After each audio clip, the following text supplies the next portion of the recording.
is when you take an explanatory position of one discipline within the context of another. So we are approaching mental disorder from a cross-disciplinary, a multidisciplinary, and a transdisciplinary, and also an interdisciplinary perspective, which interdisciplinary falls within the category of where mutually exclusive disciplines sort of permeate each other to formulate new ideas or groundbreaking paradigms.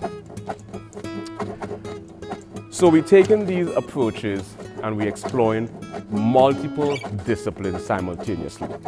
We're looking at mental disorder from a philosophical perspective. We're looking at mental disorders from a psychological perspective.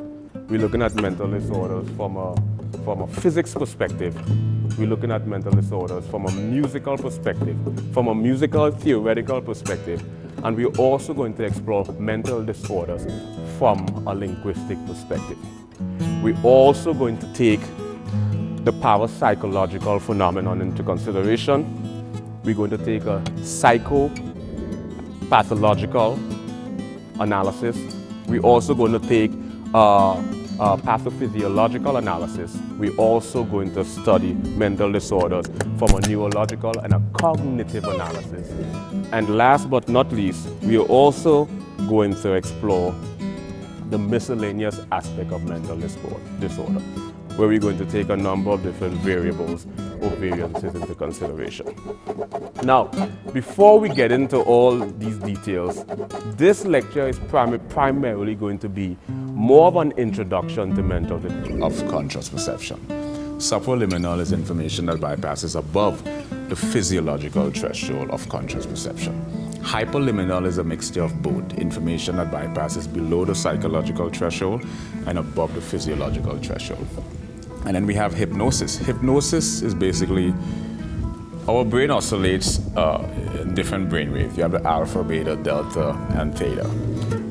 Hypnosis is basically when the brain transitions from the alpha or the beta to the theta or the deep delta state, where all actions become involuntary, making the subject susceptible to outside influence. Yeah, suggestion and all of that. Suggestion, right. And then neuro-linguistic programming, often used interchangeably with natural language processing because they both consist of the same abbreviation, NLP. Mm-hmm. But natural language processing is like a multidisciplinary discipline. It's a correlation between computer language and linguistic models. Now, neuro-linguistic programming basically is a correlation between neurological processes, linguistic models, behavioral patterns, and the human experience. So what do they all share in common? They are all capable, they are all a form of subliminal influence. Now, subliminal in and of itself is information that bypasses below the psychological threshold. So you may look at, let's say a prime example is a FedEx logo. But FedEx logo have like a sacred geometric shape ingrained in the logo. No, your conscious mind is incapable of seeing that, right? Yeah, so there's a logo that you're looking at, and you know that it says FedEx, right. But then there's also symbolism hidden in that, right, which communicates on a deeper level, and any kind of good logo will do that. Yes. It'll be recognized. Where I approach mental disorder from 10 key areas. Philosophical analysis, psychological analysis, a physics analysis, a musical theoretical analysis, a linguistic analysis, parapsychological, psychopathological or pathophysiological, a neurological approach, and a geophysics approach. And it was basically a 1 hour discussion covering mental disorder from all these different disciplines.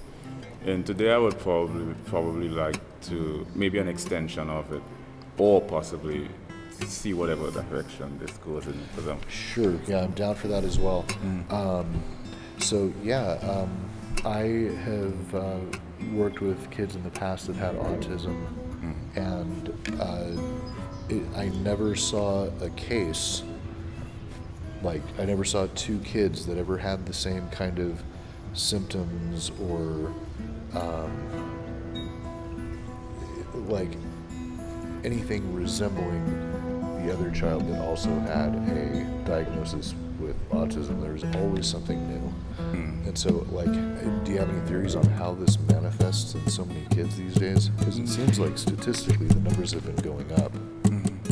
I would probably use the X-Men analogy, where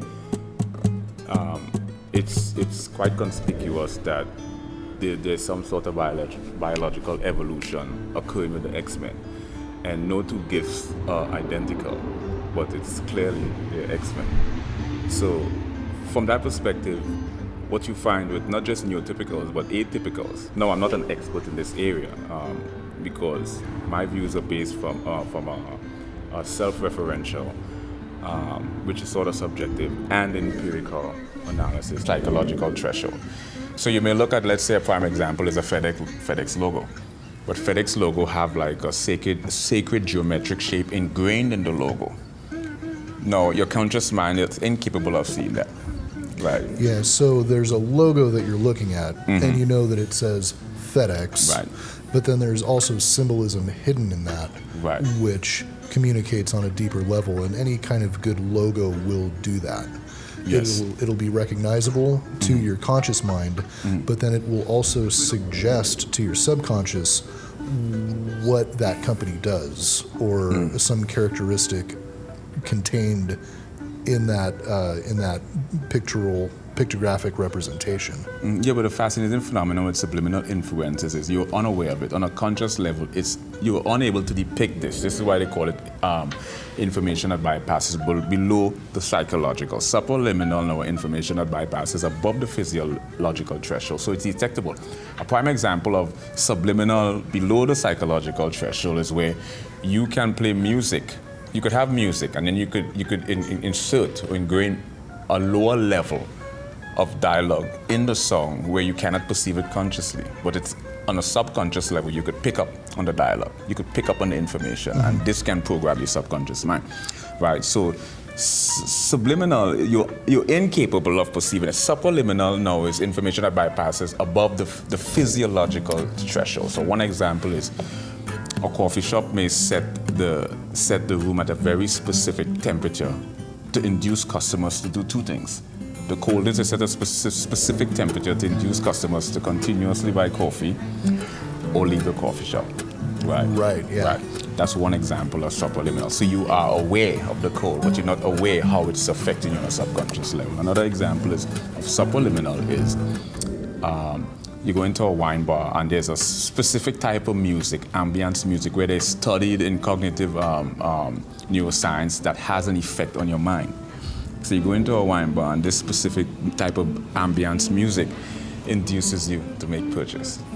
Right, so that's subliminal. Yeah, it's relaxing to listen to. You want to stay for a while, and I spent extensive time researching in terms of is this biological?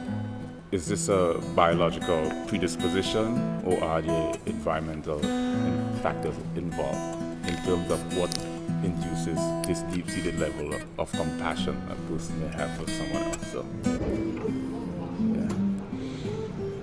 yeah, very interesting. What do you think? Kind of like a common theory is that like vaccines and the frequency and number of vaccines that children have progressively over time been made to take more of.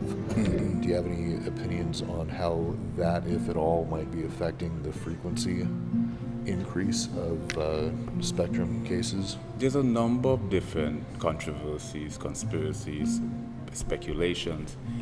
I can't determine, I don't know in that sense. And one aspect of these areas I don't invest too much time through also is the epidemiology, the history of the evolution of how it emanated. My infatuation is more within the context of the metaphysical and the phenomenological aspect of mental disorder, because there's a specific type of atypicals or non-neurotypicals who have a sort of tapestry. There's a sort of interconnectivity they have with what we perceive as reality. So my infatuation is in that area itself. When you get into areas like existentialism and epistemology. One idea is solipsism, where a person goes into mania and they take on all these different sorts of philosophical approach. One idea of psychoanalysis and psychodynamics, which originated with Sigmund Freud, which is the one aspect is the whole idea of the relationship between the subconscious and the conscious. So I find these areas intriguing in terms of when a person's external stimulus, visual sarcasm. The concept of Mr. Pregnant is the perfect embodiment to materialize these ideas. But I mean, it's at its core though, it's you without a shirt on, and you're saying like you're making up songs over like well-known backing tracks. Yeah. How do you reconcile the very philosophical part of you with also this really absurdist side? There's like what I'm trying to say is there's more than just two Adelstons. There's like an Atelston, Fitzgerald, the Halder. The first unit, it's like you have a lot of things going on. Yeah, it's multi-dimensional. There's a disparity in my work. No two videos are the same. One may incorporate irony, sarcasm, absurdity, surrealism. I mean, it's a long list. A prime example is the video Big Girls Don't Cry. Right, that particular video encompasses at least 5 irony. You remember you have at least 5 primary ironies. You have dramatic, situational, verbal, tragic, and Socratic, which we will explore in more details if you would like to know. But Big Girls Don't Cry is a 370-pound individual at that given point in time crying. Situational irony is a male crying. Situational irony too is this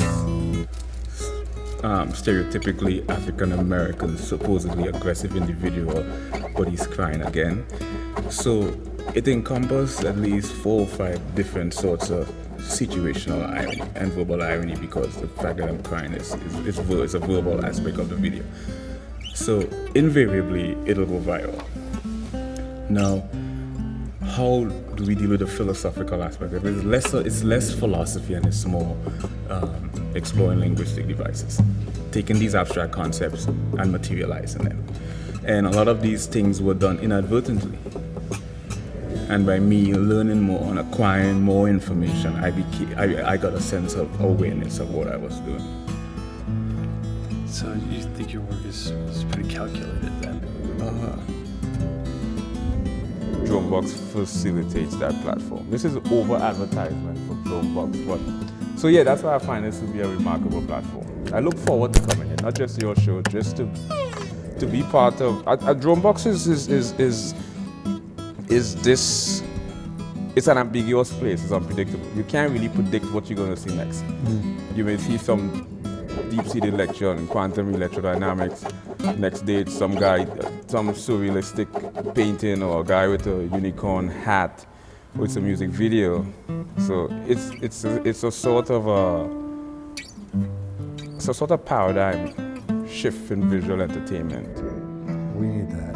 Yeah, it could go in any direction. That's why you could walk into Dropbox and watch your ideas germinate to fruition. Just watch it materialize. I think the co-founders does a great job by kind of synergizing what you have intrinsically and sort of manifesting that externally and bringing that to life. It brings your imagination. Dropbox brings a creative person's imagination to life. And it does it in a sort of raw, organic way. Not in a over-professional, it's not in a professional, over-commercialized way. Because when something is over-professional, over-commercialized, Yeah, absolutely. there's a high level of inauthenticity to it, right? So it's sort of natural, it's raw, it's organic, and it's also professional, but it's to a level where it kind of really... It does say something about yourself. This trail that you leave of ideas and Enigma. thoughts, that is Conundrum. telling in its own way. Yeah, because we are sort of in a situational irony because there is not to crack. This is who I am, my authentic self. There's nothing beyond this point. I can transcend into different dimensions. Yo, you only have freaking joke I'm about to kill my blood clot Jamaica, you know. Me go suck your bumbo clot mama. You talk to a bumbo clot Jamaican like that. Me don't want to hear you go suck your mama. I am from Zimbabwe. Sakpase, Zabule, I'm Hitchat. You want to talk to me? You want to talk to me? You want to go back to Africa with me? In Trinidad and Tobago, we are potong dog and we are vagrant. Trinidad and Tobago. My madre from the Dominican Republic, my padre from Puerto Rico. Ha tenido pulmonía florecida o otro infección del pulmón. Hi, my name is Benny. I'm from San Francisco. Hey!